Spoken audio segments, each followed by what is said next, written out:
agency that is tasked to take care of literally the worst of the worst. I love that. I get this opportunity. I hate that I'm not going to be able to work with Todd. I give him a hard time because he's a short timer. He's leaving us. But I would love the opportunity to work with you.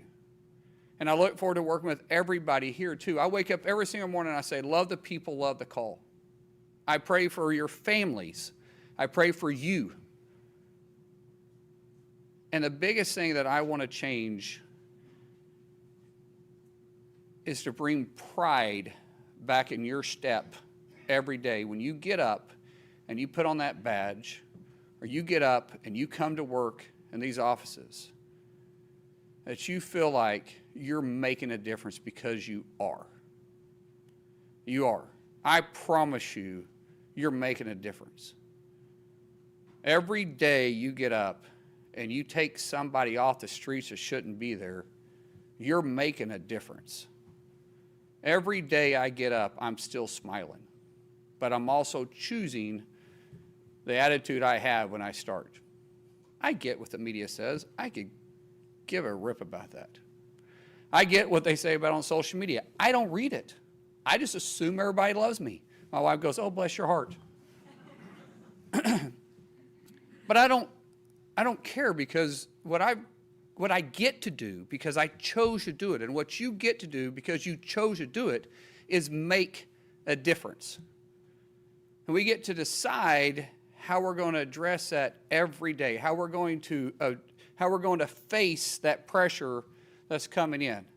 If we want to listen to all the noise that's coming from the outside to try to distract us from doing our job, it can affect you. And I don't walk away from the fact that I stand here as a Christian in front of you. I do want to admit that I'm a very flawed Christian. I'm not perfect. But my life changed when I got saved when I was 20 years old. Until then, my dad said I was more likely to go to prison than I was to be successful. Truth is, I probably was going down that path. I watched this little movie called American History X that really changed my life, and I thought I'm never going to prison after that one. But I wasn't walking down the path that I should have been walking down until I realized there was something higher, there was something bigger than myself. And it's when I dedicated my life to the Lord, but yet I still stand in front of you as a very imperfect person, but also believe in the Word too. And if you believe in the Word, then you'll believe in Philippians 4:13 is what everybody always quotes, and it says, I can do all things through Christ who strengthens me. And I bet you there's somebody in this room that's got that tattooed on you. And I guarantee you, if you go to most of your officers, there's going to be somebody in the briefing room that's got that tattooed on them. And it's like a rally cry, right? I can do all things through Christ who strengthens me. But if you actually get into Philippians 4, it's Paul talking about choosing an attitude. He has chose to have a good attitude no matter what he's going through.